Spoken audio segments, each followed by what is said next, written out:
We're live right now. Coach Ben Teer, how are you? I'm great, man. How are you? Good. Family doing well, man. Two young Family. guys. Yep, family's great. Man, this is our third one, and this one is going to be the most impactful one. I can already tell. So let me ask you this: What could you share your preparation for this interview and why you went through the links to do it? Yeah, I think for me, over the last 6 years of training, I've made a lot of mistakes, and I've kind of, where I am and where I live, I've had to do a lot on my own. Where it's kind of far away from the normal relationship. I can't drive an hour and a half to a big time trainer where I could ask or get advice or see them face to face. And so for me, I think the first two conversations we had, I felt like I went back and listened. I gave great information, but I wasn't very, I didn't really know where I was going with my business. I didn't really have an idea of my long-term goals. I didn't understand my numbers. I love how you mentioned that in a lot of different podcasts. And I didn't understand how to, I think, relay what I was trying to get across as well as I could have.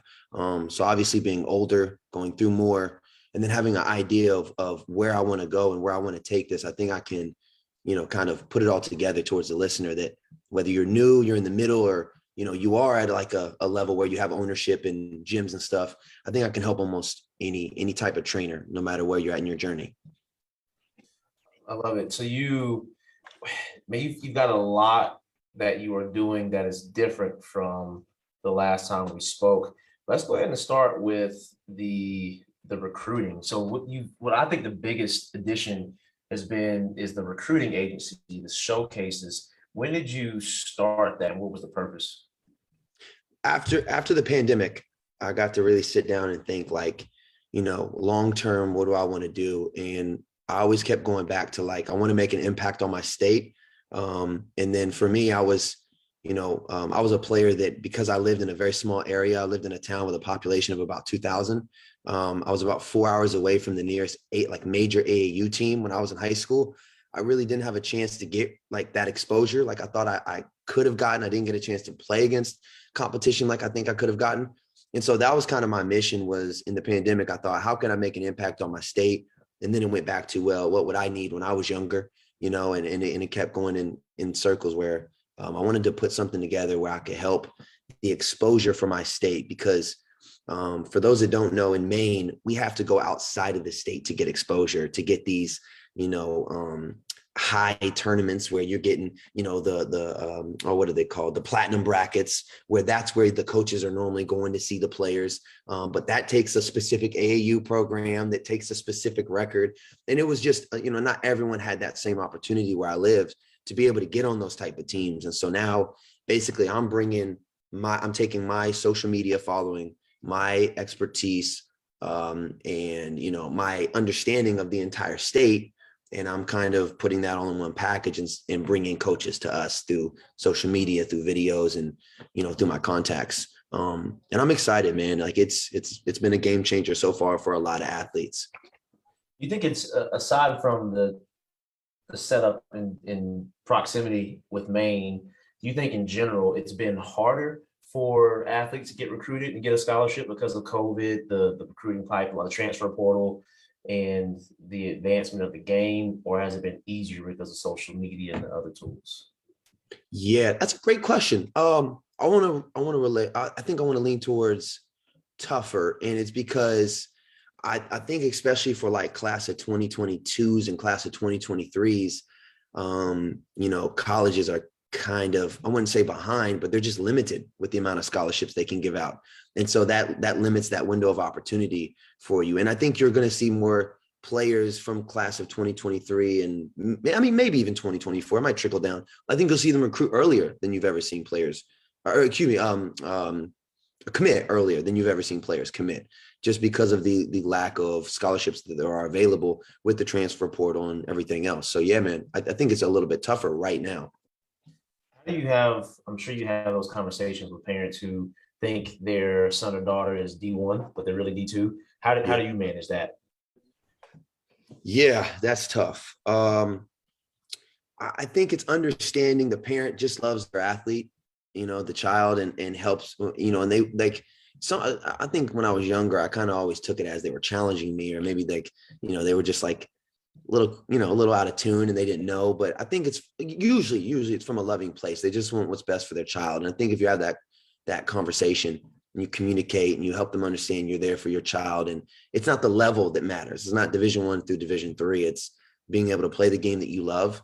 Because if you're a Division I player and you're sitting the bench for 4 years, it's not fun. We all do the sport to play it, and so I really try to help them understand it's not the level, it's where their child is going to impact the game the most, I think. So your suggestions when it comes to running a great showcase? So I have a guy who's been talking to me about running a showcase in March. We have March Madness down here, the first and second week of March, in the first and second rounds, I'm sorry. And we're talking about running a showcase. And I thought, man, I know a great person to ask about this has a fresh perspective, who's done his research, I already know. But what are your suggestions for running a great showcase? I think it's about putting the athletes in the best position to get recruited and seen and exposure. I'm not really sure of your area and maybe what, what I mean, like what you guys have to go up against. I think for us, it's just understanding that in my state, kids have to, 70% of my state is forestry, it's like woods and trees. And so like everything's so far apart. And so kids have to travel sometimes 7-8 hours just to get out of the state and get to the nearest tournament that they could be recruited by, and then financially, like we're a pretty poor state. And so I think it's just understanding what can you do to help the majority of those kids get recruited. For me, and I don't know if this is something you ever want to put out there, but for me, I have my own recruiting website. So we do rankings, exposure, and then we create profiles for the athletes. So like, everyone that attends the showcase, they have a chance to get into our player profiles, where then I use my connections, my contacts, and I'm the bridge between parent, player, and then coach. And I do all the work. And so now I can, number one, get the kid, more exposure, get them in front of more eyes or in front of people. But then number two, I help educate and help them understand, like, this is the route you want to take. These are the type of tournaments you want to be in. These are the things you want to do to give your kid the best possible chance to get recruited. I know it's a long-winded answer, but I think just knowing where you live, what are the disadvantages, the advantages, and then kind of like helping kids navigate through those, if that makes sense. It does make sense. And I'm curious. So I kind of I'm going to jump all over the place, just so you know, because I've got notes on our last 2 podcast episodes from our personal conversations, my notes. I may have had somebody else listen to the interviews and tell me what they thought was interesting. So I'm pulling from a lot of different places. But for you personally, are you still an avid reader? Man, we talked about the 21 Irrefutable Laws of Leadership. We talked about The Richest Man in Babylon. We talked about so many books that you and I both read and taken action on. Do you still read as avidly? Not as much now, I'll be honest with you. I've been very busy the last year and a half. And I'm a big podcast person. So if that counts as reading, I still think you devour so much information. But it's tough, man. Like a couple of years ago, I started having a really hard time. And I heard you say this to Mike, like knowing like the time it takes to read an entire book and then be able to navigate what you can pull out of it. Like there's a lot of fat in a book that you just don't need, honestly. And it's just so much time to be able to sit down, listen or read, a book takes hours, and then maybe get 1 or 2 things. So for me, I'm so busy. It's how can I use my time better?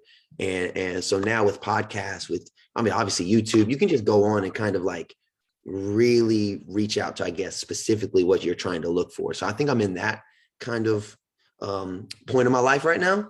And so I would say not a big reader, but still a huge learner, of course. I get that. I like that. You know what I mean? Yeah. That's a great way to put it. And since we've spoken the last time, that was 4 years ago, which is crazy, on the interview. And you kept mentioning numbers, and I didn't realize it. And I'm glad now. I didn't realize it then like I do now, but there's so much that is packed into, and you actually said it. But it's one thing to say it and then another to actually show somebody, because at that point in my career, I needed to be shown what it actually meant to have QuickBooks. Yeah. to look at a bank statement, to actually know what it means to understand your numbers versus a group and an individual. For you, something that you mentioned so all that being said, that made a big impact on me when you were talking about that. And now I talk about it a lot, as you have heard. But Yeah. you talked about questioning during that last interview. You mentioned like the quality of your questions is huge. Yeah. How have you grown in the quality of your questions? And has there been any other facet that you think you've grown in exponentially since that last interview? Yeah, that's a really good question.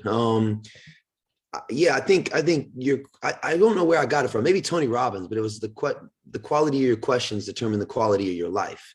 And I love that. Like that was something that was really impactful for me, because I think the older I get, the more I realize like time is so valuable, man. You know what I mean? Like, and the more you can allocate your time and use it wisely, the more you can start to impact people.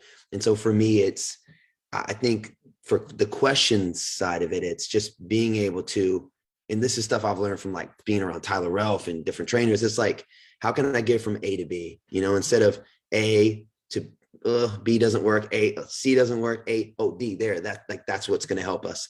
You know, and when I was younger, like for an example, I would be training a player, and I would try to figure out how I can connect with them right away to go from like what they were doing wrong to how to fix it to, you know, how to implement it. And it would take multiple attempts to help convey my, you know, what I was trying to say. And so I think being able to get more clear with what you want and understand who you're speaking to, and, you know, maybe what their goals are and how they learn. I think all of that just helps you kind of be able to improve your quality of questions. Got that. And I know one time you've said to your trainees, I don't know if you still say it now, that if you're not here to be number one, you're in the wrong place. Yeah. And you've always had this interesting balance to me of generosity and altruism and an abundance mindset, but also like straight dog when it comes to competing and Yeah. wanting to win, you know? What does that look like for you now, that little tug of war, that spectrum? It's very hard. We spoke about this a lot because as a player, you know, you're a competitor. You've grown up all your life passionate, for me, obsessed with the game of basketball, and then you're going into another venture where now you're having to be a relationship kind of, you know, you have to understand relationships now. And so I think as a competitor, you're just kind of trying to win, trying to help your team, and the most relationships maybe you're trying to help is your teammates. And you know, now you're impacting people and you're impacting their families and their legacy. And, you know, like there's so much. And so for me, I mean, I think it's just understanding that like, I'm here to push you to be your best. I'm here to help you become the best player that you can be. And, you know, for players, if it could be different for everyone, but if you're here to be, you know, a Division I player or a pro, or, you know, want to make varsity, you know, for some people that takes a lot more work, and it's just being real with them and helping them understand that. But yeah, like I'm trying to win. I'm trying to I'm not doing this because that's not the best, you know, that's not pushing myself to be my best, you know. And I think as a player, I always tried to do that. I always tried to get the most out of who I was because I loved basketball so much. You know, God blessed me with a couple gifts. And for me, it was, okay, how can I take those gifts and how can I, you know, be the best that I can be with those gifts? And I think it's the same thing as a trainer. Like, you know, we all have gifts, we all have strengths. How can we number one, be our best, but then push the players that have entrusted us with their game and, you know, what they're trying to do to be their best. So there's a balance, but I mean, yeah, I'm trying to win. It's last I checked, basketball still has a scoreboard. So trying to win. And it's hard with this. You can have so many different competitions and so many different prizes here. One may be, some people may just look at it from a fiscal standpoint. It's just money. Some may look at it as how many D1 players have I put in to school and train. And so it's hard to really compete against other trainers per se, because the scoreboard isn't always publicized. Like I don't know people's books unless you just share them. And I don't know how many athletes you've touched.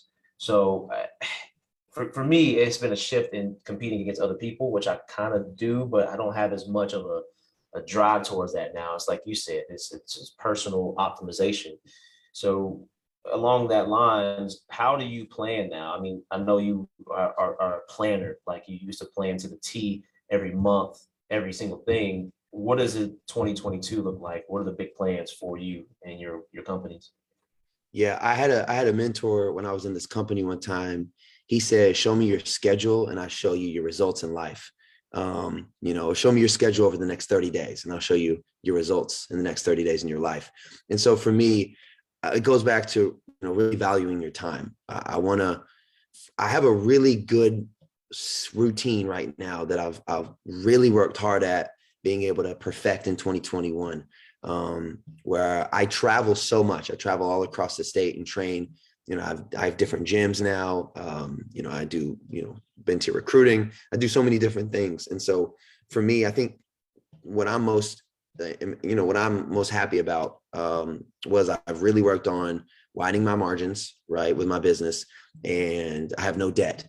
So I've taken I've paid, my car's all paid off, credit cards all paid off. So I'm going into 22 with the largest margins I'll ever have, and then obviously no debt.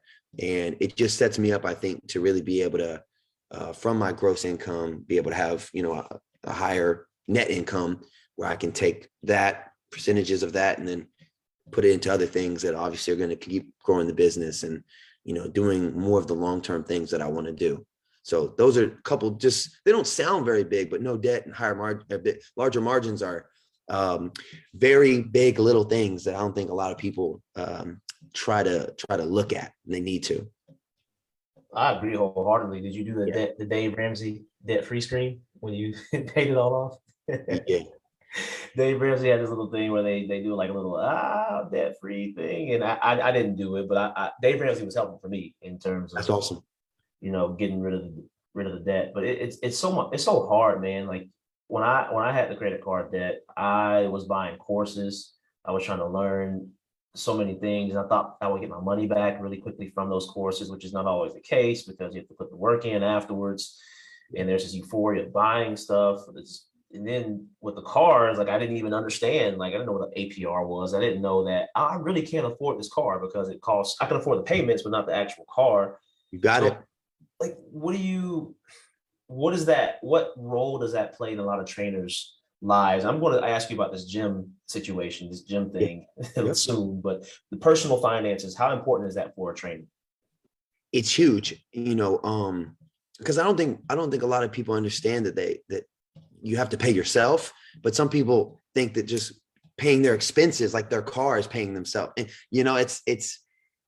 it's everything, man. And it can disrupt you because our industry is so cyclical. Like, there's great moments, there's low moments, there's a lot of players, you're in season time. And so, if you're just riding off of, oh, I can pay my monthly car payment, your numbers could drop. You might not make as much, November and December. And then, now you make that same car payment and you get through it, but then January comes around and now you have, less money in the bank. And now hey, I got to get this camp going. And it's just stressful too. It's, so I mean, understanding your numbers it's everything. It's everything. That man, and one thing you mentioned with the last time we spoke was opportunity cost and operating capacity. Like, hey, you can have all these one-on-one training times. However, if you did a clinic, you can have a lower price point, more people, you're recruiting, and you can have more for that session than you would with a private training. So for you, I don't know what time you spend on the recruiting agency versus the actual training. I love like the growth into the holistic approach to helping the athletes, not just like training and skill development, because there's so much more to their overall development. But how do you still view that? Is it, I want to run 14 camps in the summer again? Yeah. Or do you have a different mindset in terms of the opportunity costs and how you spend your time with training? Yeah, that's such a great question. Loaded question too, because in the past 2 years, and sometimes I get so long-winded when I answer these type of questions because I'm very passionate about this, because I've made a lot of mistakes in this specific question. For me, obviously I'm 30, two boys, another one on the way. And so, you know, time for me with my family is very important. But I love what I do, you know, and I don't think there's anything wrong with that. I really enjoy what I do, and I love helping the kids that trust me with their game. I think why I did the recruiting part of it was because when my boys get older, I want to go to their games. I don't want to be, you know, having to be stuck on a court to make money.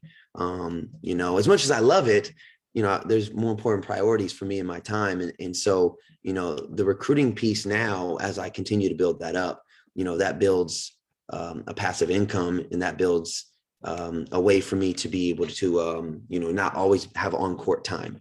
You know, there's a lot of things that I'm having to do right now, and I've had to do in the past, that will lead to a long-term bigger picture.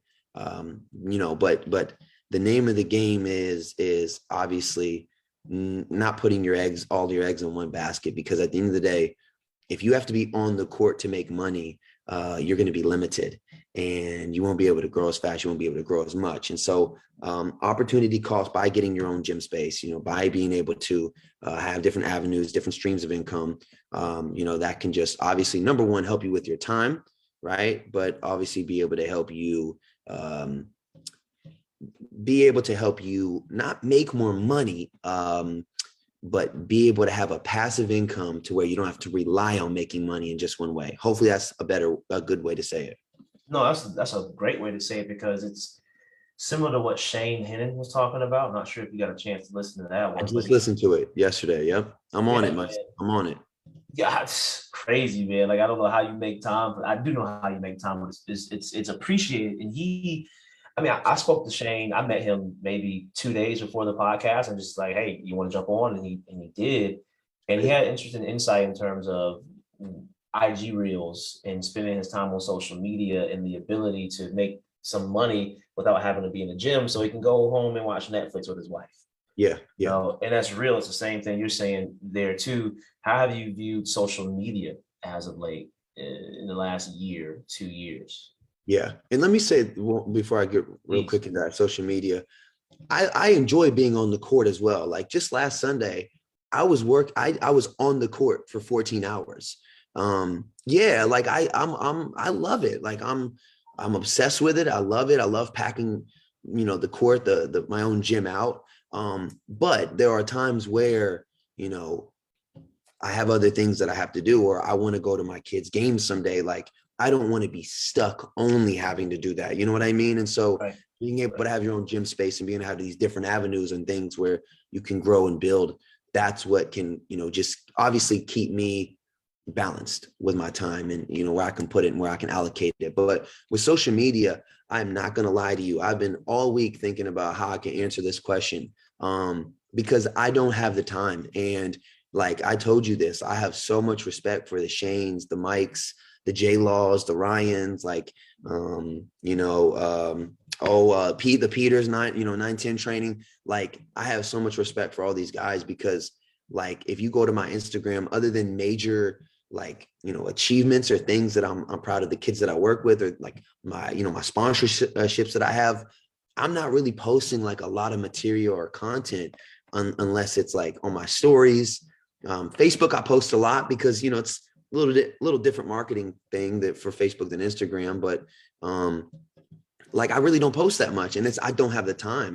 I you know, like spend half my day with my family, or I'm checking emails, or I'm, you know, getting money making activities and doing things that are leading towards camps and showcases, and then I'm on the court the second half of the day, or I'm at the gym, or I'm driving to a place where I'm training. So like, you know, for me, my day is I get back at midnight, I wake up at 7, and it's like I don't know where I would be able to do it. So maybe I'm at the point where I need to start hiring someone, but then it comes to the point of like, do I want someone else being me, like my voice on social media? I don't know how that looks. This is a new avenue for me that I've never been a part of. And maybe I can reach out to one of these guys soon and figure that out. But dude, social media I feel like there's so much now, you know, like you got Instagram, you got Facebook, you got TikTok, you got, you know, your normal training, you got, you know, your online programs if you want to do that. And then you got, you know, then you got Twitter, like for my recruiting service, you know, Twitter's huge for coaches. And then, what's the other one that like, you do the, see, I don't even know. Is it community? Uh, you mean Clubhouse? Oh, Clubhouse. community Clubhouse. Yes, yeah, there's community. Yes. See, that's me sounding old as you know what, being 30, not even knowing what, you know, and so then you got Clubhouse. So there's so much now. It's like, dude, I can't be doing all of this. And if you don't go in on it all, you won't be successful, honestly, you know. So it's hard, man. It really is. It's so interesting hearing you talk about that because I mean, you were heavy on IG, heavy on Snapchat. I mean, because I know Snapchat has helped you grow your business, and something does have to give. You know, if you want to do, you can't. It's hard to do all these things, That's it. Yeah. right? So I was just always curious, like, what did you replace it with? Like, maybe it was the recruiting, maybe it was the more time with your family, maybe it's the extra hour of sleep. You know, like, what are you replacing that with? Yeah, I would say it definitely is more, you know, in the business, like with different avenues, like the Ben Teer recruiting, like my main top 30 camps, showcases. And for me, what I noticed with social media, which is why I still am very heavy on Facebook, I believe, with my stuff on like my business page, but not like Instagram and TikTok. What for me was so hard, and I still have trouble figuring it out, was in Maine, we're so far away from everyone. You know, we're kind of secluded. And so it was very hard for me to know what to post, because there'd be things I'd post about, like, shout out to this athlete for scoring this amount of points. People in Maryland are like, we don't care.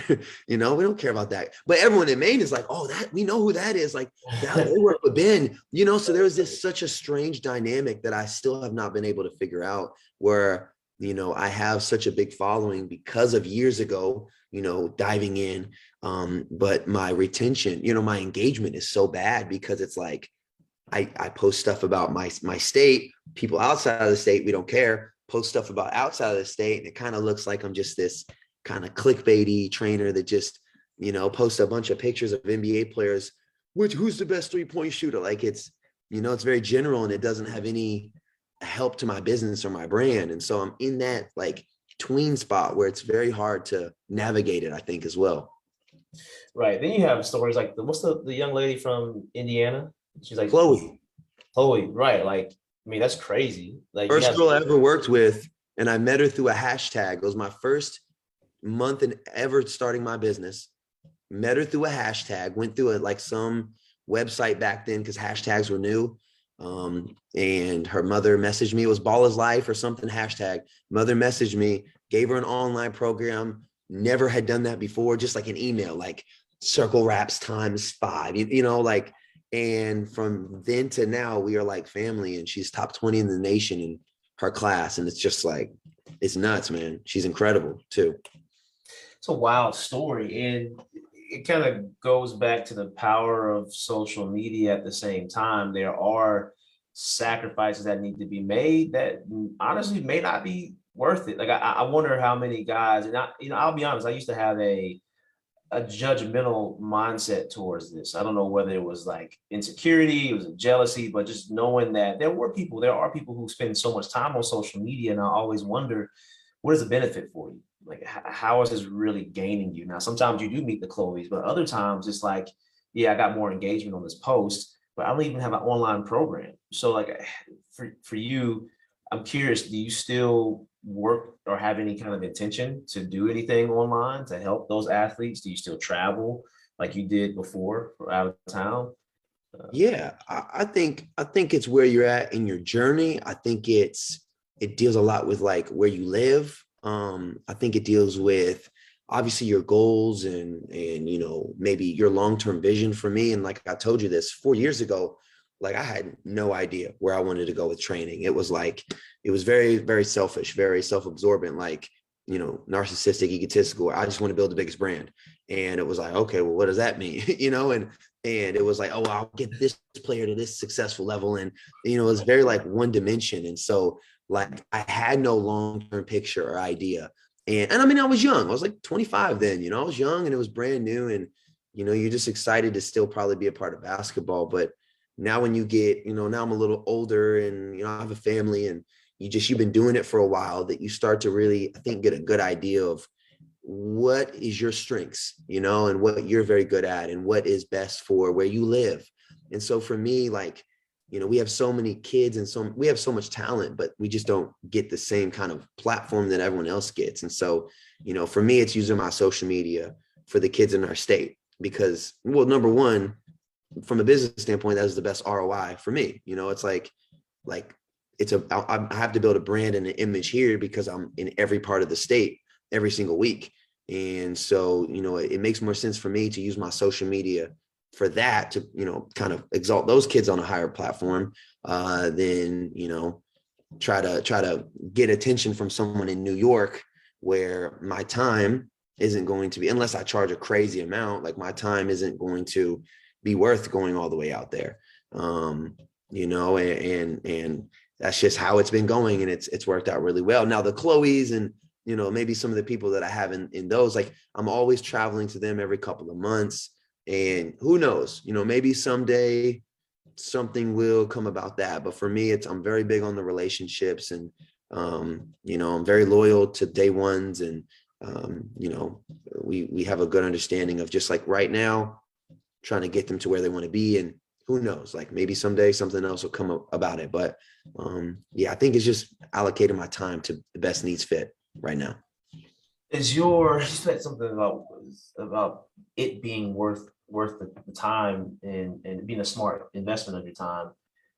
Curious, do you still charge the same out of town training fee that you had in the past?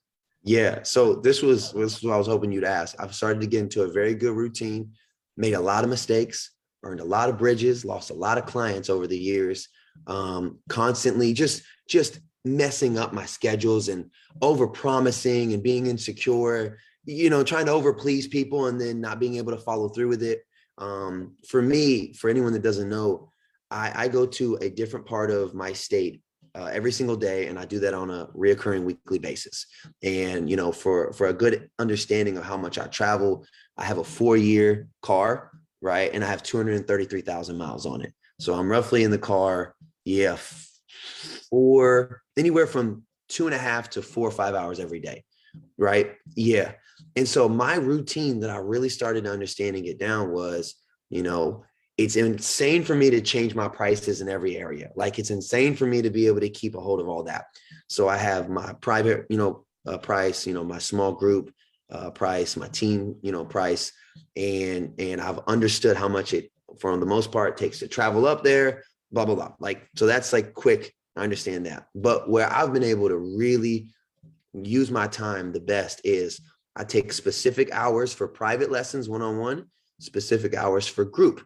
And then I have what are called my academy classes.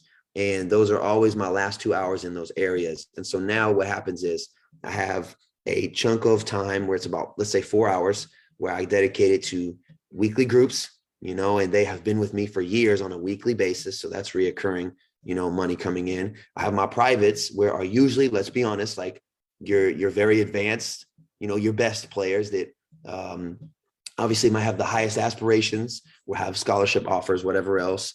And then I have my academy classes where are, number one, you get players from all across the area, right? And then also you can start to say, okay, this is the one out of these classes that really take it serious. Let's plug in them into this small group. Or, hey, like in the summers when there's not school, we need to get you into a private lesson. And so for me, I've been able to really, really use my time very efficiently.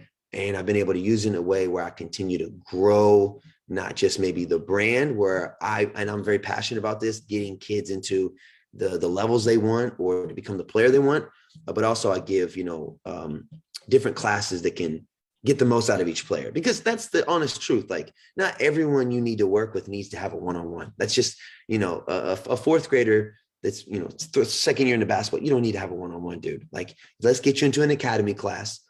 Fundamentals is what you need. The basics is what you need. And then, hey, in a year, if you're, or 5 months, whatever, if you're really starting to get it down, yeah, we can loop you in and we can figure out something else. And so the most challenging part for me, and I'll wrap this up, is I'm only in these areas for the most part 1 to 2 days a week, so it's like the hardest part was being able to understand schedules in such a different seasonal sport that we're in, where you have AAU or what did Ryan call it? Club team, right? AAU club team, you have your season, and then you have that downtime. It's like the hardest part for me has been able to have days where over the years I understood, okay, this is the day in this area that most kids are free.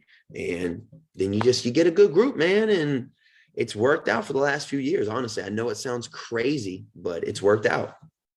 And man, that's going to be a snippet. Gotta post, because I don't think people, even with you mentioning how many miles you have in your car and the hours you're in the car on a daily basis, like if you explain your schedule, it would be crazy. Yeah, it is. And I guess my curiosity would be, how have you evolved with your conversations with the gyms to make sure that you have that gym time scheduled out, have a contract, have some kind of agreement? I remember one time you were talking about the Tony Robbins, the self-talk exercise on the way to your personal negotiations, being hyped, like, I am a leader, I'm going to get the deal that I need. Like, how have you evolved from that point to the conversations with the gyms now to make sure you have consistency to be able to offer these classes on a recurring basis? Dude, I think so. For me, I'm a big strategist. Like, I have to, it's crazy. I realize this now. I didn't realize it when I was younger, but for me, I gotta be able to have my information for the most part lined up to feel like I have enough going into a conversation to be, just be confident about it. And I've gotten better at it. I used to be so like that, that it would almost I would have fear and anxiety from it because I'm like, I don't know enough. I won't be able to get my point across. Little did I know, just going to the meeting, kind of trying to you could have a no, they could say no, you're getting better, and over my years in the business now, I think I have enough confidence of just doing it so much. I know what I'm looking for. I know what I'm trying to have and what's best for my business. So yeah, man. And that's what I was saying the last few years before, after COVID is when I changed everything. But before COVID, I had no leases. I had no contracts with gyms. It was oh, we're here this week, this day. Cool. Let's go to this gym. And, margins were very great. I almost paid nothing, but being able to keep up with the schedule was insane. And you change days on kids and parents, and you force them to have to, constantly keep a hold of the gym space. And so, now, again, don't know why I didn't do it years ago. Now I do have contracts in place with different gyms all across the state, where I have obviously ownership. I lease or I own percentage of the gym, the square footage of the facility. And, so now I do have that passive income that when I am in this part of the state on Wednesday, I still have this gym that's, we have memberships, we have classes, we have open gym, we have men's league, we have different things going to where now I'm having more passive income from that. So it's definitely evolved to where I can do more with my time just by being smarter and getting a home base, a one location that you don't have to constantly switch your schedule from. So did you get a lawyer to look at a contract like that, or is that just you studying and learning from other people? Yeah, no, you do. Yeah, I would for sure. I recommend a lawyer on any contract. Got you.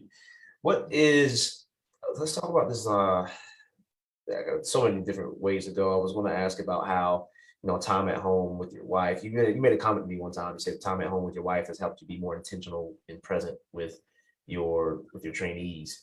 Yeah. We're there now, but can you explain how that has helped you being a family man? How has that helped you in your training life as well? Yeah. Do you remember what I said specifically? I think you said, I don't have it verbatim, but you said being because we were talking about my friend passing, about time being a thief, and how, this COVID, the pandemic made you just focus more on being present and being at home with your wife and putting your phone up whereas you may have been DMing athletes and just doing what you've done and being kind of similar to what Mike Dunn was talking about with prospecting, getting back to people, but you've put that aside in a sense, in some ways, and been more present with your wife and your family. Not saying Mike Dunn doesn't do that, but no, for sure. That's helped you out in terms of being more present with your trainees, with your athletes in your training business. 100%. It's made me do the things I need to do. I think before I wasted a lot of time and I let messages pile up. So now being, and I was the culprit. And it realistically, if I'm being honest with myself, it wasn't that I didn't have the time. I just put it off, or maybe had anxiety, and then things built up. And then you're like, you don't even know where to start, kind of. So for me, like I said, I have a really good routine. I don't, I don't let messages pile up. I'm very good at answering people back right away. I think also it was maybe more self-sabotage back then. I didn't have a long-term vision. I didn't really know where I was going. I was one of the first ones in my state to do travel training like I do. So like there was times where I had no idea where I was going with this. And I think I let messages pile up and stuff because I just, honestly, who knows, just didn't wanted to get rid of some locations. I thought I was too busy. But yeah, I mean, for me, I get home at midnight. I check on my family. When I wake up, like, we have our niece here today. Like, I get to wake up, I get to play with them. We have fun. We run around the house. We go outside. We go do errands. My family time is very, very important to me, because that is what's most important. At the end of the day, as much as I love the kids I work with, if I'm gone, eventually I'll find somebody else to work with. My boys have one dad, that's it. And so that is what matters most to me. With my wife, she's a superstar, man. Like we have very good communication.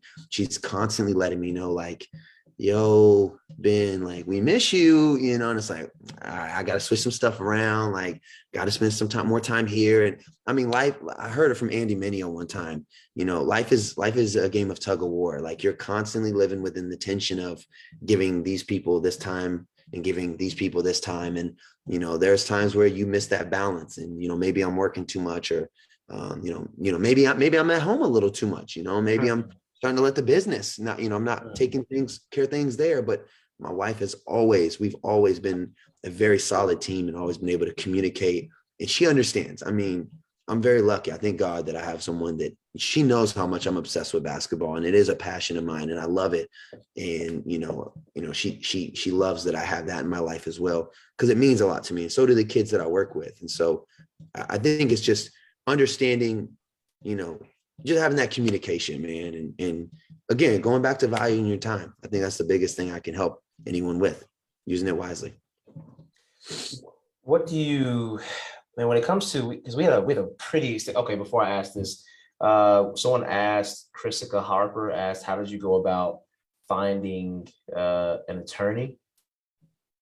Yeah. I mean, you could Google, you could reach out. I work with parents that put me in the right direction.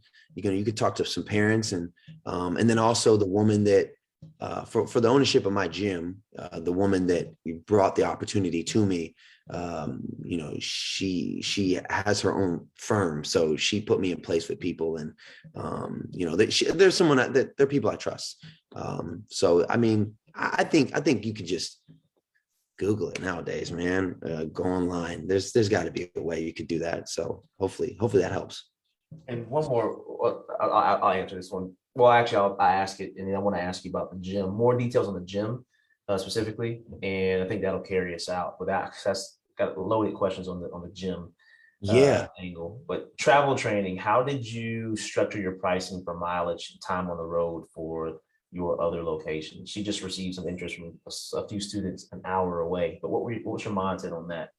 Yeah. So back then it was trial and error. It was, believe it or not, I would lose a lot of money at the very first few years, because for me I had a long-term goal after COVID, where I think I always had the long-term goal, just didn't know how to like put it into words or understand it very well. But I knew that I wanted to reach every part of my state so that I could then be able to have access to players all across the state. And then you can start building opportunities through that, and then you have something that not anyone else has. For me, because my state's very small, we're not like a New York. So I had a long-term goal, even though I maybe not have known it back then. But for pricing, it was like just trial and error. You set, for me, it was, I remember, Myson, we talked a while ago, I used to love the private stuff. I felt like with Mike, I felt like it kind of differentiated me from a lot of trainers. But then I realized, like, man, like, there's only 24 hours in a day, and if I'm traveling to all these different places, not like I'm not able to use that time. And then you get burnt out, but you're not using your time as well as you could. So for me, it was just, trial and error. But if I can I go ahead and get into the ownership of the gym? Because I think this will help answer that question better. Please do, man, because yes, go ahead, let's do it. So I was at this gym for about a year. I'll travel to it every Thursday. And eventually the woman that owned the whole facility came up to me and she's like, listen, I'm a cheerleading coach. I do the gym stuff. Like, what do you think about owning your own gym? And I was like, yeah, like, let's get it. And she's like, yeah. So basically, like, I got very lucky. She had everything in place, email list, structure, gym was built, everything. Like, I mean, she's been doing it for 2 years. So like she has AAU teams in there. She's got memberships, and everything carried over to me. So it's like, I didn't have to start with zero market. I didn't have to start with debt. I didn't have to, like, I have my lease, and the lease includes obviously capital expenses, security, trash removal. So we have snow, so snow removal, Wi-Fi, heat, electricity. I have that every month, first of the month. That's it. I had nothing else to worry about. And so I got very, very lucky, but that's the opportunity you get when you have these contracts with these different places. And something that I have always said in these contracts was, if you decide to get rid of the gym, sell the gym, you don't want to be a part of the gym, I get first dibs on, moving in. And if I can do it, perfect. If I can't, no. So that's all my contracts with every facility, gym that I lease out or give a percentage to every single month. And so with that, now let me give you this. This is what I learned, and this is what's helped me. So you have to understand your operational hours. You have to understand your opportunity cost. You have to understand your margins. So let me do this real quick, and I want to really make sure that I don't mess this up, because this is big, and I think this can help a lot of people. Where I started was, what was my lease, right? So I leased the gym. I have this X amount of rent every month, and that's what I got to focus on. Then I got to create a target, like how many kids can I have in our operational hours, and how many operational hours do I need to be able to cover that expense? And I think I have it down here. Was, for us, it's like 3 to 9. That's where we're the busiest in my gym every single day, Monday through Sunday. So, we do 42 hours a week of operational time times 4.3, normal, out, that's the weeks in a month, get 180 operational hours from me. Right. So now it's like, okay, we take 5,000, or 4,000 or 3,000, whatever your lease is, we divide it by 180. Right. And then that's how much you can break even. And that's how much you need to make per hour to be able to break even. Right. Does that make sense so far? And so if we It does. No, I'm glad you're going through the actual math and the process of it. So I'm all ears. Because, and I'm, again, being that strategic guy. It's like, for me, when I heard the number of, like, for example, just let's say 4,000, I heard 4,000 a month, or it was like, whoa. But then when you start to break it down, for me, it was like, okay, like, so if we divide 180 or 5,000, 4,000, let's say 5,000, you divide 5,000 by 180, that's 28 an hour to break even. Now you're like, from 3 to 9, 28 hours or $28 every hour to break even. Like, that's not bad. If I got to get $28 every hour to break even, I mean, I could do that. But then, what I tell people is, you're a business owner. You got to be able to make money, not just break even. And so, and you're not always 100% at capacity. So for me, I think worst comes worst, like, let's go 50%. Let's say you hit your nut 50% of the time. You multiply by 2, instead of 28, it's 56. So you got to make $56 per hour from 3 to 9, right? Every single day to be able to break even. Service-based industry, we usually 10 to 30% margins. Let's just say 20%, or let's just say 10%. So you take, if you took 10% margin, $60 an hour. So I need to make $60 an hour. And that's my private price. That's why I have my prices like that now. You need to make $60 an hour to be from 3 to 9 to be able to break even. So now you can start to play around with stuff. Well, I don't need to do privates every single hour. So now I got groups. Okay. So if I need to make $60 an hour for a group, I could cap it at 6 kids. It's $10 a kid. Who's not going to join that? And I'm not saying you have to do that, but it's giving you an idea. You don't got to charge these. And that's what I thought. Like, I had to charge these ridiculous prices to be able to make money, to be able to, no, like, you can really offer some quality stuff, in group prices, to where like you can really make this thing work. And, anyone can do their prices and do what they want. But like, I think that gives you an idea of how much you can charge for rental, how much you can charge for groups, how much you can charge private. And for me, man, knowing those numbers right there, like it has catapulted my business to where this year, after a pandemic, I have grossed the most I've ever done in my life, by working, I think, the least amount of hours I've ever worked. It's been insane. Wow. It is. And, I think I'm super happy you broke that down, because it's hard for people, like, especially for me, like I'm going through the budgets and sending it to the people and talking through it, going from having to operate in this gym for one day and then that gym for another day. It's hard Yeah. to fathom, oh, I have one location for 4 hours every single weekday. This is the number of athletes I can have in the space. And doing that math and being realistic towards it, you see a 5,000, a 4,000, and realize, like, oh, if I break it down to, I have a gym cost for sure. That's the fixed cost. And like you said earlier, which was huge, like you have to pay yourself as Yeah. well, or Yeah. somebody who's going to be there too. Side note, that for me, I didn't realize my numbers weren't even accurate because I didn't have myself on a salary. Same. So Oh yeah. I'm making money, like, cool, but you don't have a W-2. You're not paying yourself really, or however anybody else pays themselves. Yeah. Oh yeah. So my numbers were not real. They were not accurate, and paying for these expenses didn't constitute paying myself. Like that That's is it. Got it. a huge fact, man. It's huge, man. So for you, you've gotten that math you've shared out there. What's interesting? And I think it's crazy. I think you and I believe the same thing when it comes to price point, and you seeing your prices, hearing your prices, and knowing, like you said, Maine, the social demographic, the social economic status is not like an LA or Miami, where, man, I Yeah. think a lot of people are able to hide behind high prices. Yeah. They may not be necessarily good in business, but they have high prices, Yeah. good margins, really. Yeah. Yeah. And that's most important. And I mean, I have my things where, for me, I have my private pricing, like for $60. Like, no, it's not 150 like I could in California, but for me, for here, $60 is the highest that anyone I think charges for private. Yeah. And so, and I think if you follow me, you'll see that the players I do work with one-on-one, they do get very good results and they do continue to improve. And we have gotten players at very high levels that Maine has never seen before. So I feel like,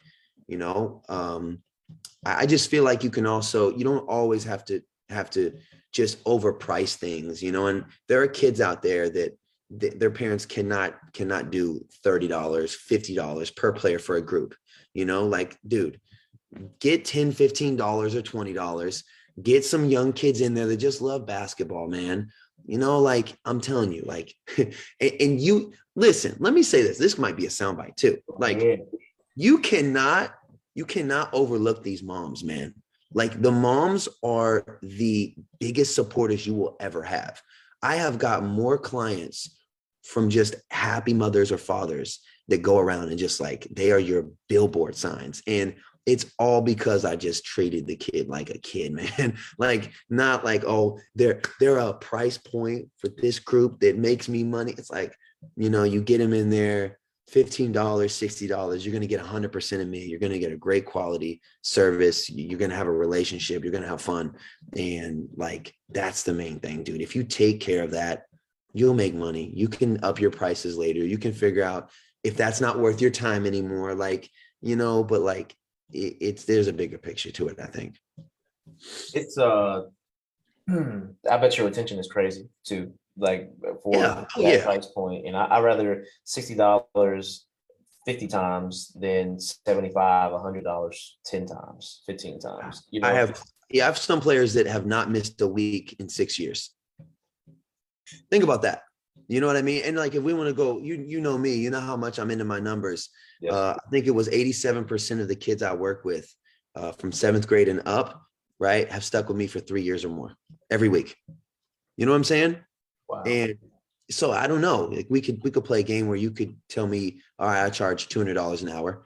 I could say I charge $60 an hour. And do you retain the same person? Do they do it every week? Do they do it twice a week for, every month and every year? Or do they come once every now and again? And if you really look at it from a price standpoint over a long period of time, do you really with that athlete maybe make more than I do with this athlete? You know, I don't know.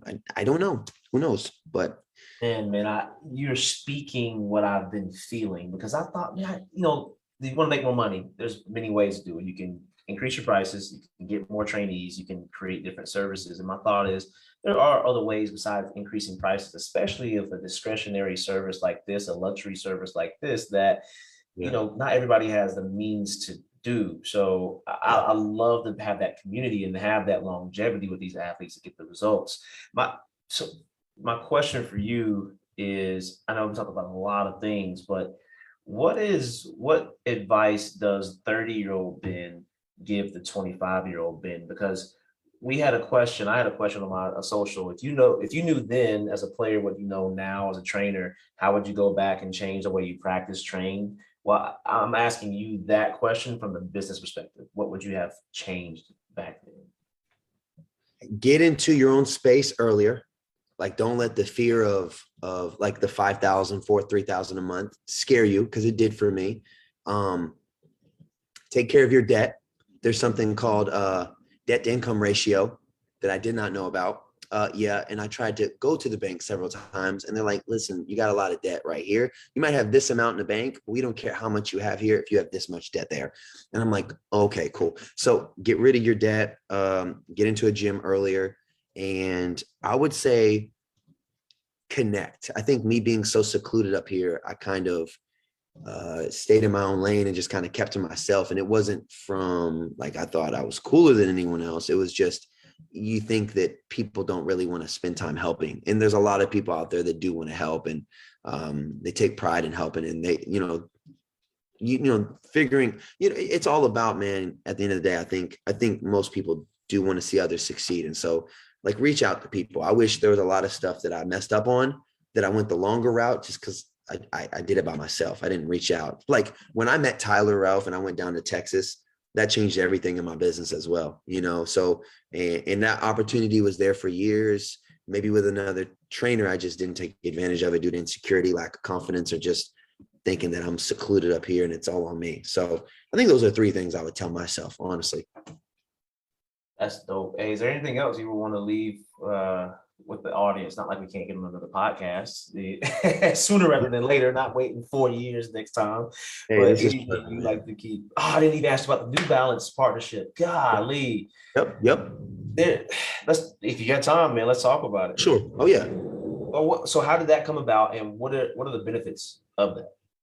Yeah. So for me, I've been trying to do different partnerships. I think I'm at the point where with so many gym spaces and so many athletes and so many different avenues that I wanted to be able to, number one, I wanted to be able to have someone that I could go through for my clothing, because for me going through the custom ink or Promotique, it's like, bro, with with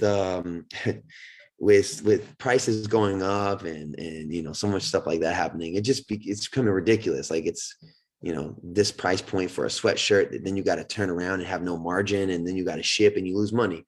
So I'm looking for someone, obviously, that I can partner with for that. New Balance is in our area. New Balance has a hold on the state of Maine for the most part. Like our only Division I program goes to New Balance. And so I thought maybe being able to get with them would just be better for the brand, I think, and being from Maine. And then there's this evaluator I go through, and me and him are very close, and he signed with them. He partnered with them, and I just hit him up. I'm like, it kind of was like, I felt like it was God, and I'm there. I hit him up. I'm like, bro, can you just give me that contact? I've been trying to get a hold of New Balance forever. I've been trying to make things happen. Gave me the guy's number, talked to the dude. He said no. For the very first, he was like, yeah, like, we'll get you like, just let us know when you want to order product and we'll get you like this percentage off. And I was like, all right, man. Months went by, started my Ben Teer recruiting, got my own gym space, went back to him. And this is where I tell you, like, sometimes it's just growing. Sometimes, you just maybe didn't pitch it the right way. And so I just laid it out. It was like, when you get ripped at half court and like, then you come back and you're like, all right, yeah, let's get it. Like, let's go. All right, you go do it. That's what it was. Like, I got him on the phone. Listen, this is what I want. Like, this is what I do. Like there's nobody that can like compete with. And he was like, all right, so what you want? So yeah, with the New Balance partnership, I get 40% off of all product, which is huge for my margins. So instead of going through Custom Ink, paying $60 for a sweatshirt, right? Obviously, whatever New Balance's price is, paying 40% off, right? The more you order in bulk, obviously, the less you're going to pay per item. And so now I'm already saving money, and now my margins are better for just my gear like this. And but then they take care of that. Also applies to the jerseys I do for my camps and showcases, reversible stuff that I do, and et cetera, everything else. Right. And then I have an ambassador side of it where whoever I get whoever get to join New Balance, obviously I get compensated for that, which is really dope. And then the third part is I get, free new stuff. So I got right now some shoes that aren't out yet, and kids see those and they're like, okay, coach, I see you. And you start to, it's just a little bit of everything. So, it's big, man. But the biggest point is just the margins, honestly. Mm-hmm. They're gonna make you stop wearing that Nike. Yeah, it's about to be a wrap. I'm getting, like I just told you, I'm getting through with all my inventory that I had before, and then it all switches over. So I'm excited. 2020 is gonna be fun. Coach, I gotta run. I do want to continue the conversation, and I appreciate you taking time and Appreciate you. spreading your wisdom. Thank you as always. Thank you, man. Appreciate you.